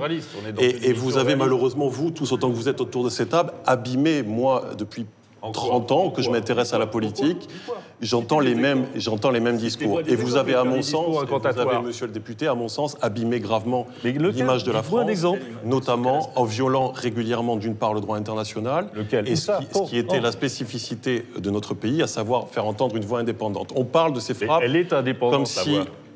On parle de ces frappes comme si le passé n'existait pas. On parle comme si Jacques Chirac n'avait pas sauvé l'honneur de notre pays au moment de la guerre en Irak. On parle comme si l'intervention... On parle comme si l'intervention... On parle comme si l'intervention en Libye n'avait pas eu lieu, comme si cette décision catastrophique qui a semé et qui a notamment obligé ensuite notre armée à être présente au Mali, parce que ce que nous avons fait en Libye, c'est-à-dire la destruction d'un État, a amené justement, vous savez, dans le Sahel, des problèmes de... Le Parti Socialiste l'avait condamné, l'intervention en Libye. Ouais. Oui, mais moi, pour ça, je parle du Mali. Non, mais moi, je parle du Mali. Je peux comprendre que vous ayez besoin de vous mettre à trois et de rigoler entre vous pour reporter la contradiction. Je vais quand même prendre un exemple concret. Je parle du Mali. Monsieur Cotta, peut-être. Parce que apparemment, je suis le seul à être interrompu. Ils ont un peu de mal avec la contradiction. Donc, sauf vous, c'est vrai. Monsieur l'Empereur, allez-y. C'est parti du lot. Allez-y. On fait comme si, donc effectivement, tout ce qui avait d'ailleurs été très bien décrit par vos 3 experts n'avait pas existé, de l'Irak jusqu'à la Libye. On a fait référence à la première guerre du Golfe, et on fait comme si finalement ces frappes du président Emmanuel Macron ne s'inscrivaient pas effectivement dans une logique qui, à mon sens, nous, à Debout la France, est une logique du XXe siècle, une logique dépassée dans un monde multipolaire où, au contraire, nous aurions toutes les cartes en main pour être présents, pour agir. Il faudra bien reconstruire la Syrie. La France aurait normalement un rôle à jouer, et justement, en raison de ce suivisme, de cet alignement qui a été au pouvoir, que ce soit la droite ou la gauche, nous avons aujourd'hui laissé la région aux mains, et vous l'avez encore une fois, ça a été rappelé, des Turcs, des Russes et des Iraniens. Donc moi, j'ai 34 ans, je suis très triste de la situation dans laquelle vous avez laissé mon pays. Mon espoir, c'est que, notamment dans la jeunesse, il y a de plus en plus de citoyens qui se lèvent et qui demandent une politique alternative. Et je pense que, notamment en matière de politique étrangère, les vieux concepts, entre guillemets, ceux qui étaient notamment ceux du général de Gaulle, ceux qui, à un moment donné, au Quai d'Orsay, avaient le vent en poupe, celui d'une France qui était libre, puisque on peut parfois s'allier avec nos amis américains, mais parfois peut-être aussi travailler avec les Russes quand il s'agit d'éradiquer le terrorisme. C'était la spécificité de la France d'avoir une voix libre et indépendante, et de défendre les intérêts des citoyens français. Et moi, en vous entendant, et c'est ma conclusion, j'ai malheureusement l'impression que vous cherchez plus à défendre soit une idéologie, soit peut-être à justifier un bilan, que à vous interroger sur qu'est-ce que c'est que l'intérêt des citoyens français aujourd'hui. Et moi, je sais que dans ma ville, à Paris, sur les trottoirs de Paris, c'est Daesh qui a assassiné, c'est Daesh qui a tué, et c'est pas Bachar el-Assad. Et je sais que celui qui en Syrie lutte... Voilà, on y arrive. Je sais, je pense... Mais bien sûr qu'on m'a alors, vous l'avez menée, et vous n'en êtes pas fier. Mais je suis moi, le premier à réclamer la lutte contre la Daesh. La plus impliquée dans la lutte contre Daesh. Je pense que c'est un contresens. C'est l'honneur de notre armée. C'est l'honneur de notre pays. Et non, vous venez de dire que depuis 30 ans, la réalité, c'est que je pense que c'est pas les Américains. Je pense que vous faites. On est dans le commandement. La France est dans le commandement intégré de l'OTAN. Bah oui, donc et alors nous sommes pieds et poings liés. Mais pas du tout. Vous savez comment ça fonctionne l'OTAN? Demandez aux militaires. J'ai eu des débats avec. Juste pour conclure mon propos. Je pense que vous faites un contresens, et le président de la République, malheureusement, que moi je suis tout à fait prêt à soutenir sur l'accord iranien notamment, et j'espère que le président de la République aura à cœur de défendre effectivement... Et ça fait partie d'une cohérence. Parce que je pense que c'est quelqu'un qui a du talent et peut-être du courage. Je pense qu'il a fait un contresens historique, dramatique sur la Syrie, et que en frappant alors on a fait marche arrière. On a frappé des installations de production. Non, on est dans le déni. On a frappé des installations. Messieurs, s'il vous plaît. Est-ce qu'on a bombardé Damas? Est-ce qu'on a bombardé Damas? On n'a pas bombardé Damas. C'est absurde. Messieurs, s'il vous plaît, avant de vous donner, avant de vous demander un tour sur les perspectives que vous voyez de clore cette émission, j'aurais juste vous faire une citation qui, à mon avis, à ce stade, mérite d'être faite.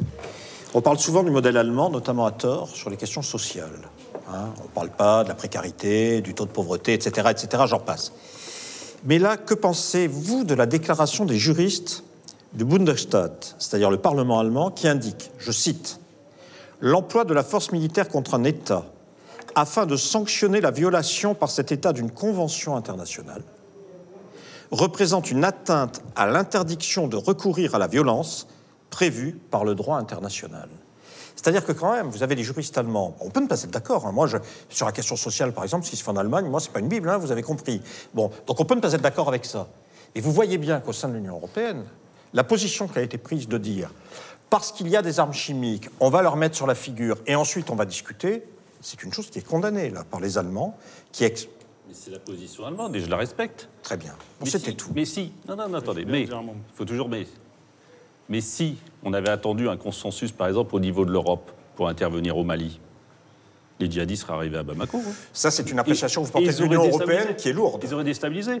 Donc, effectivement, je reconnais les débats qu'il peut y avoir sur la Constitution et sur le fait que le président de la République, qui est chef des armées, puisse engager les armées sans qu'il y ait débat, machin, etc. Je veux bien tous les débats. Mais de temps en temps, et parfois, la situation fait que la réactivité doit être imminente. Et si on n'avait pas frappé, en laissant du temps aux Iraniens et aux Russes d'enlever leurs hommes, leur matériel peut-être, pour justement qu'il n'y ait pas...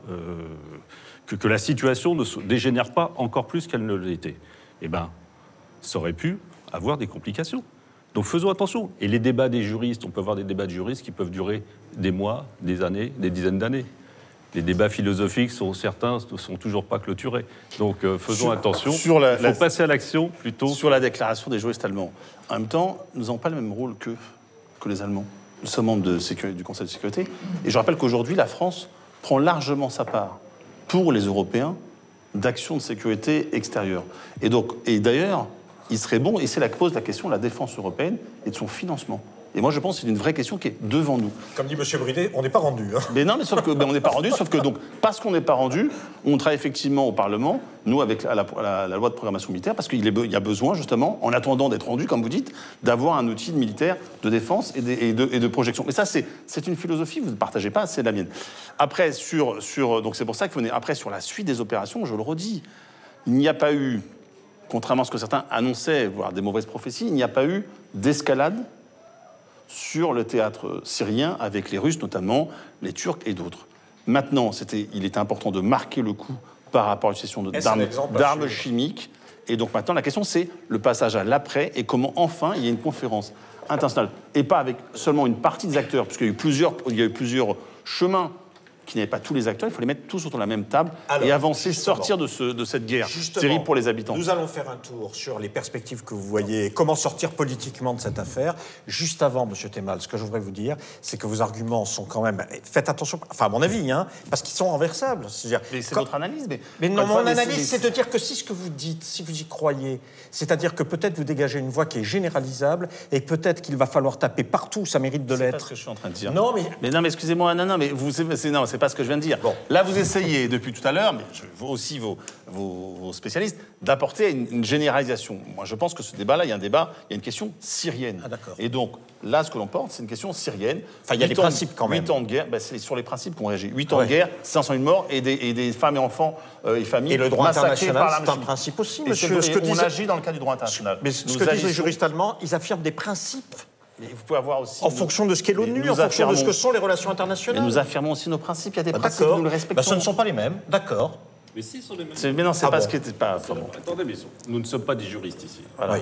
Donc, un débat juriste sur une constitution ou sur la légalité d'une telle résolution à l'ONU, c'est très compliqué et ça peut prendre beaucoup de temps. Mais aujourd'hui, la France a des responsabilités. La France a une place aussi bien en Europe que dans le monde qu'elle doit assumer. C'est un message de paix, de stabilité. La France est sûrement le seul pays au monde qui peut parler avec tous les pays dans le monde. Ça ne va pas durer, mais si, ça va continuer à durer. Et vous en faites pas.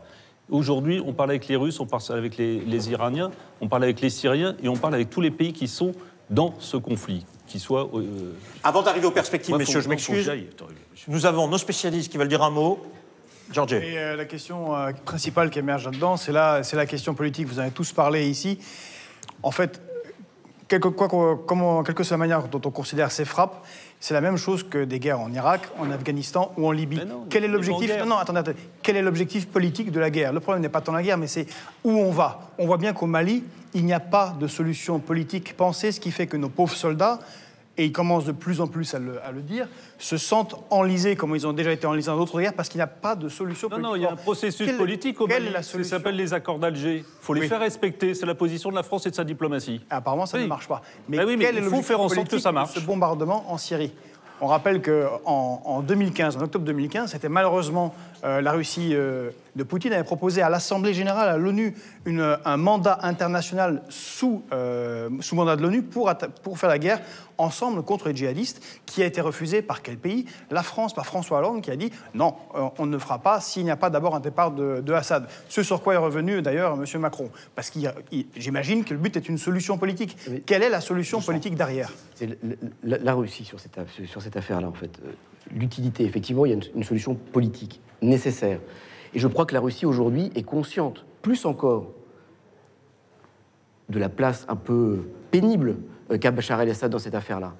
Et que je pense que, parce qu'ils ont dû... Sochi, c'est quand même le régime qui a fait capoter l'affaire.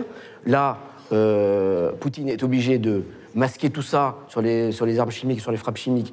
Je pense que ça le gêne. Maintenant, la Russie, depuis 2015, c'est l'acteur central. On ne pourra pas faire sans. Personne ne dit qu'on va pouvoir faire sans. Mais la feuille de route existe. La résolution 2254 des Nations Unies existe, et d'ailleurs elle a été votée par tout le monde. Donc on a là des élections prévues. D'ailleurs, on verra à ce moment-là si Bachar el-Assad est aussi populaire, s'il accepte d'ailleurs, s'il est d'ailleurs si populaire, il devrait accepter le processus. Pour l'instant, je ne sais pas si c'est la volonté des Russes.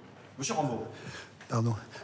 Moi, je vais juste quelques points. D'abord, la communauté internationale, parlons-en. C'est 3 États. Les États-Unis, la France, la Grande-Bretagne, c'est 500 millions d'habitants. La planète en comporte 7 milliards 200 millions. Bon, voilà. Je vous laisse le soin de méditer ça. Deuxièmement, vous parlez des 400 000 morts qui sont imputables, soi-disant, à Bachar el-Assad. Je vous rappelle, sur les 400 000 morts, il y en a la moitié qui appartiennent à l'armée gouvernementale et aux forces de l'ordre gouvernementales, déjà.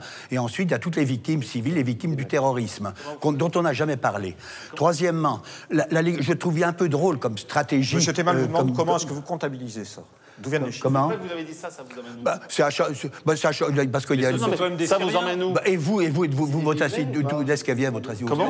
On n'a jamais dit que les victimes étaient du fait du Bachar el-Assad. Si, vous les avez fait passer comme ça en douce. La guerre syrienne, on parle du peuple syrien. Écoutez, je précise, mais en tout cas, qu'il y a la moitié des victimes qui sont pas des victimes civiles, c'est des victimes de l'armée syrienne et des forces paramilitaires, etc. Oui, mais pas les djihadistes sont... Il y en a, bien sûr, qui sont morts, mais il y a toutes les exactions des djihadistes, dont on n'a jamais parlé. Les dégorger, couper les têtes, manger les cœurs, le cannibalisme... Non, mais ce qui est important, s'il vous plaît, attendez, ce qui est important dans ce que dit M. Rambaud, attendez, s'il vous plaît, c'est qu'il n'y a pas d'un côté un assassin, de l'autre côté un paquet de victimes. Il y a des victimes. Il n'y a que des victimes. Il y a que des victimes. De tous bords. Il y a des victimes de tous bords. Mais il y a un chef d'État, Bachar el-Assad. Pardon, mais moi je serais reconnaissant que vous ne m'interrompiez pas non plus. Bon, on vous a pas interrompu pendant que vous avez parlé longuement. Bon, alors donc, ne m'interrompez pas. Donc il y a la communauté internationale, je rappelle, je maintiens les chiffres, les victimes. Ensuite, je trouve que c'est une drôle de stratégie en matière de droit international. Vous avez dit que vous n'étiez pas des juristes, on vous pardonne peut-être, mais enfin ça se voit, mais excusez-moi, quand même, il y a un droit international qui ne comporte pas de droit d'ingérence. La souveraineté, oui. Le droit des peuples à disposer d'eux-mêmes, oui. La non-ingérence, oui. Le droit des États à décider de leur régime politique à l'abri de l'ingérence étrangère. L'interdiction de menacer, l'obligation de négocier. Je pense que même le crime d'agression, parce que c'est une guerre d'agression, on ne peut pas le nier. Il y a la Syrie qui est agressée, c'est pas la Syrie qui agresse. Et il y a, encore une fois, une centaine d'États qui sont présents sur son sol. Donc il y a bien une guerre d'agression quelque part. Et la guerre d'agression, le crime d'agression vient d'être reconnu avec les crimes de guerre, les crimes contre l'humanité, le génocide, par la Cour pénale internationale, si je ne me trompe pas. Mais ça vient d'être, très très récemment, d'être le crime d'agression. C'est-à-dire qui rend passible ceux qui en seraient responsables, ceux qui en seraient responsables de la Cour pénale internationale, de poursuite, devant la CPI. Bon. Et ensuite, je pense qu'il y a comme quelque chose qu'il faut respecter. Il n'appartient pour régler le sort de la Syrie, politique ou humaine, il n'appartient pas ni à la France, ni à la Grande-Bretagne, ni aux États-Unis, ni à qui que ce soit d'ailleurs. Ça appartient au peuple syrien, je crois. Et là, on n'en parle jamais. Le peuple syrien, il faut lui demander son avis, y compris la légitimité de Bachar el-Assad. Je pense qu'au peuple syrien d'en décider le moment venu. Et à lui seul, et à personne d'autre. Après, bon, voilà. Monsieur Rambaud, merci. Voilà. Attendez, juste un mot, messieurs. C'est la seule chose sur laquelle on est d'accord. Oui. Monsieur le député Bridé, merci d'être venu. Vous devez nous quitter, je crois. Bah oui, j'ai des impératifs horaires qui vous avez des impératifs horaires, donc on vous laisse aller. Nous, on va terminer rapidement, malheureusement, en votre absence. Bah, merci de m'avoir invité. Mais merci à vous d'être venu. Et d'ailleurs, la règle de notre émission est claire, nous ne parlons jamais en l'absence des personnes qui sont là. Donc, et qui ne sont pas là. Donc, nous ne dirons rien à partir de maintenant de la position qui peut être la vôtre ou celle de la République en marche. Vous avez été là, on a parlé avec vous. Merci d'être venu et nous continuerons en votre absence, malheureusement. Salut. Donc, Monsieur Corvez. Oui, alors je voudrais que vos téléspectateurs réfléchissent à une question dont il n'est pas nécessaire de sortir de Saint-Cyr pour avoir la réponse. À quel intérêt tactique les forces armées syriennes auraient-elles répondu en bombardant avec des armes chimiques dans la Ghouta, à Douma plus précisément, au moment où elles étaient en train de s'emparer de l'ensemble de la zone? Ça ne répond à aucun intérêt tactique et donc, je veux dire, ce serait une stupidité pour attirer l'attention de la communauté internationale, comme dit l'ambassadeur Rambaud, sur le fait qu'il emploie des armes chimiques. Bon, deuxièmement, si on a bombardé des entrepôts chimiques, je rappelle que le gouvernement syrien a démantelé son arsenal chimique sous la surveillance de l'OIAC, l'organisme international qui siège à La Haye, qui est chargé du contrôle des armements chimiques. Et d'ailleurs, il y a une société américaine qui a participé à ce démantèlement. Et si on a bombardé des dépôts chimiques, mais ça aurait été une catastrophe sur le plan écologique, parce qu'il y aurait eu des vapeurs et des gaz qui seraient répandus. Or, il n'y a rien eu de tout ça. Troisièmement, ces attaques, comme je l'ai dit tout à l'heure, ces attaques étaient une mascarade pour dissimuler l'échec stratégique des Américains et de ses alliés, puisque, comme quelqu'un l'a dit d'ailleurs tout à l'heure à cette table, on a prévenu tout le monde, c'est-à-dire on a prévenu les Russes qui se sont empressés de prévenir les Syriens et de prévenir les Iraniens, et c'est ce qu'on voulait, parce qu'on ne voulait surtout pas de blessés, de morts. On voulait frapper simplement pour dire on est obligé de frapper après tout ce qu'on a dit pendant des semaines, donc on frappe, mais surtout on ne veut pas d'engrenage et on ne veut pas une guerre avec la Russie.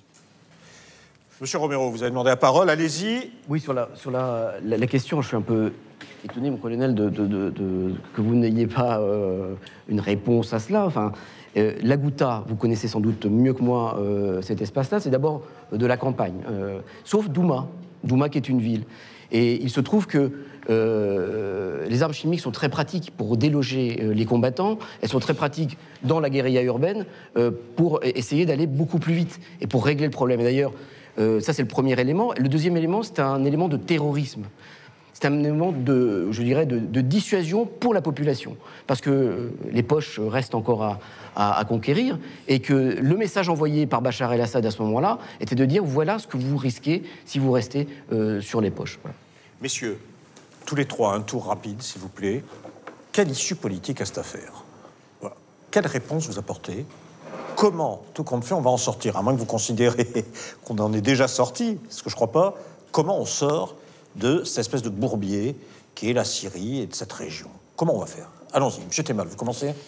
Oui, moi je l'ai dit tout à l'heure, je pense qu'il faut dissocier l'opération dont on évoque tout à l'heure, même si ça est lié bien évidemment, mais elle est derrière nous maintenant, et c'est effectivement la résolution 2254 et la convention, une conférence internationale qui met tous les acteurs.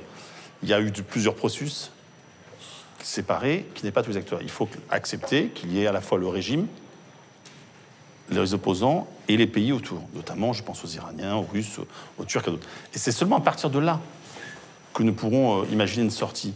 Et cette sortie, bien évidemment, passera le moment venu par le vote du peuple syrien. Il n'y a pas de débat là-dessus. Nous sommes tous d'accord. Il faut commencer par rentrer par un bout. Et le bout, c'est mettre tous les acteurs autour de la table, dans le cadre du respect des Nations Unies de la résolution. Et à la fin, le peuple syrien aura bien évidemment à la fois à choisir ses institutions, à la fois à choisir ses élus. J'allais vous féliciter en disant il ne repart pas sur les frappes pour aborder la solution, et c'est moi qui vais le faire. Je m'excuse. Mais il n'y a pas de souci. Parce que ça veut dire qu'à votre avis, pour mettre tout le monde autour de la table, il fallait d'abord les remettre sur la gueule pour parler vite, quoi. C'est pas ce que j'ai dit. Non, mais c'est ce qui s'est fait. Ah, mais attendez. D'accord, non, excusez-moi. C'est moi qui repars pour un tour. Oui, vous repartez pour dire, vous dites à la fois quand préparez la suite et vous revenez sans arrêt en arrière. Vous avez raison. Parce que dans ces cas-là, je peux parler aussi des Russes qui ont bloqué le processus à plusieurs reprises, etc. J'ai eu tort. Donc, moi, je vous ai dit... mettre tout le monde autour d'une table et discuter. C'est la seule et permettre option aux Syriens de décider. Bien sûr, ça doit être au peuple syrien de décider. Voilà qui est clair. Monsieur l'Empereur. Oui, non, moi je pense que votre remarque est pertinente, c'est celle que j'avais en tête. Je veux dire, on ne peut pas tenir un discours qui viole totalement la réalité de tout ce qui s'est passé depuis des années. On a armé, et c'était le gouvernement de François Hollande, on a armé des rebelles, quand même. En Syrie, on a fourni y compris des armes. On s'est rendu compte après, un peu tard peut-être. Nous, à l'époque, on avait souligné le risque, et pas que nous, hein, dans le champ politique français. On s'est rendu compte qu'on avait finalement armé des islamistes, des terroristes. Bon, là, on explique que la solution politique passe y compris par Bachar al-Assad, les Iraniens, les Russes, ok, mais il se trouve que c'est pas la politique qui est menée aujourd'hui par le président Emmanuel Macron. On est au contraire, et si on a évité l'escalade, c'est pour une seule raison, ça a été souligné, c'est parce que finalement on a fait machine arrière. Le président Emmanuel Macron a fait machine arrière, il a organisé cette petite frappe qui finalement n'a certainement pas détruit grand-chose. D'ailleurs, c'est plein de bon sens de dire que si vous faites exploser une usine de fabrication de gaz chimique, peut-être vous allez créer des petits problèmes dans la région. Il se trouve que bien entendu, c'était pas le cas. Donc la solution, elle doit être bien entendu politique. Je pense malheureusement que pour que la France ait un rôle à jouer dans cette solution politique à venir, il faut avoir une légitimité, une crédibilité. Et moi, j'ai peur que la politique de mon pays, depuis maintenant des années dans cette région, nous a enlevé une grande partie de notre légitimité, une grande partie de notre crédibilité. Et on risque d'être un peu à côté de la résolution du conflit syrien qui passera principalement par les Russes, les Iraniens et les Américains. Monsieur Romero. Alors, la France et l'Europe est en grande partie sortie du jeu dans cette zone. On peut se lamenter, mais c'est une réalité. Elle ne reviendra pas à travers ces frappes.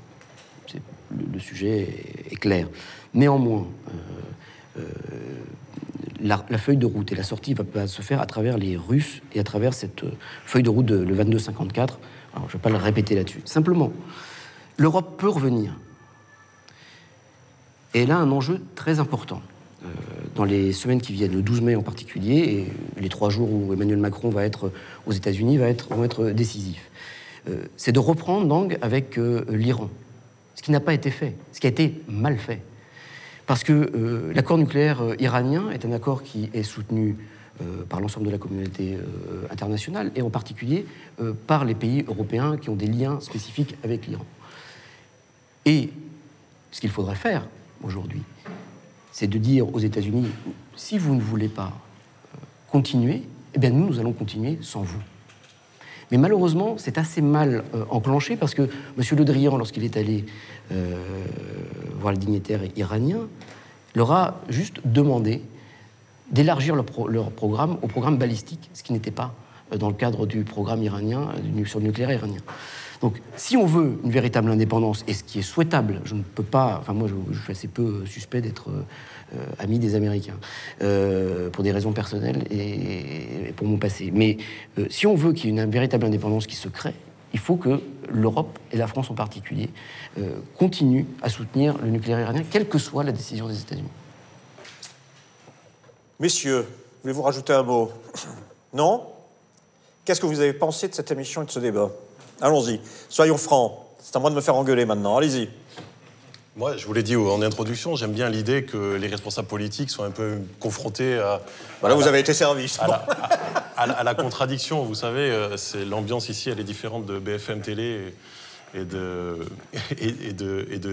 LCI. Voilà un compliment. Et de LCI, pour ne pas les citer, tout simplement parce que, encore une fois, le discours habituel... Il est parti, vous aviez dit qu'on ne parlait pas de lui, mais il représente le président de la République aujourd'hui, en tout cas la République En Marche, a pu déverser son discours et sa propagande habituelle avec une contradiction.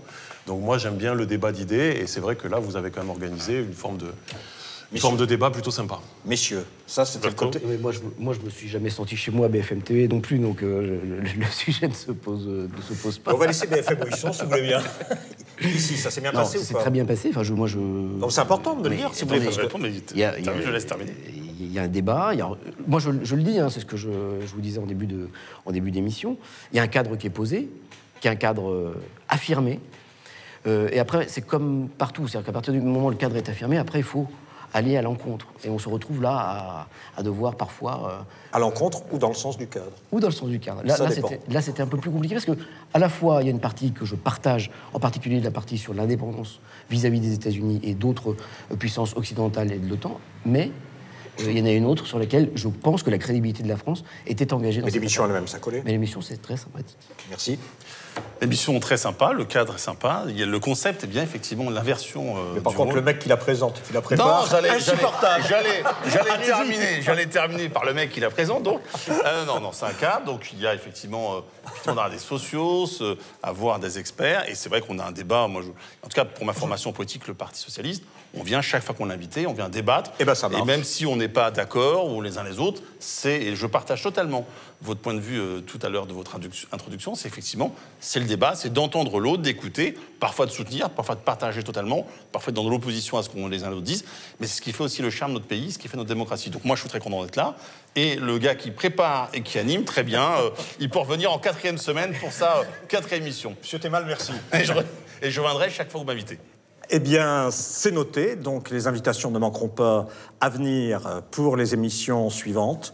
La prochaine portera donc sur celle qui aurait dû avoir lieu aujourd'hui, mais qui a été reportée. Ce sera la justice, avec les différentes réformes judiciaires proposées par le gouvernement Macron-Philippe, notamment la réforme pénale et la réforme pénitentiaire.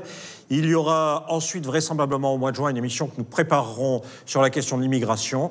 Et puis, nous nous reposerons un peu pour revenir plus tard sur un certain nombre de thèmes, dont bien évidemment la question européenne, qui est une question centrale et qui va de plus en plus être centrale dans les mois qui viennent. J'en appelle maintenant aux socios, à ceux qui le sont. Eh bien, il faut renforcer ses convictions, il faut permettre à un média comme le Média de vivre. Et pour cela, je propose que chacun prenne par la main son voisin, son copain, sa copine, lui montre l'exemple et lui explique que c'est pas très compliqué de cliquer, de devenir socios. 5 € par mois, c'est beaucoup. Mais 5 € par mois, c'est le prix de l'indépendance, le prix de l'expression, le prix du média. C'est la raison pour laquelle je vous appelle, si vous ne l'êtes encore, à devenir socios comme ceux qui le sont. Merci et à la prochaine.